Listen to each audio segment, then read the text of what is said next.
আসসালামু আলাইকুম। আমরা অনেক সময় মোবাইল নিয়ে অনেক ঝামেলায় পড়ে যাই। ইমো, ফেসবুক মেসেঞ্জার থেকে কল দিলে কথা বোঝা যায় না। সিম থেকে কল দিলে কথা বোঝা যায়।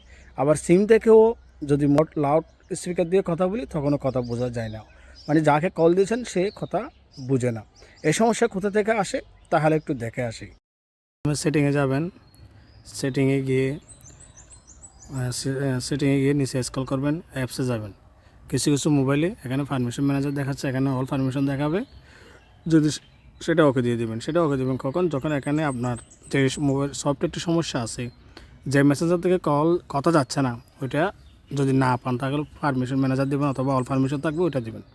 আমার এখানে সেট আপ করা আছে এবং খুঁজে পাওয়া যাচ্ছে, তাই আমি পারমিশন ম্যানেজার দিলাম না। মনে করেন আমার ইমোতে সমস্যা, ইমো থেকে কল যাচ্ছে না, এমনি মোবাইলে স্বাভাবিক কথা বলে কল যায় কিন্তু ইমো থেকে যাচ্ছে না, তাহলে আমি পারমিশনে যাব।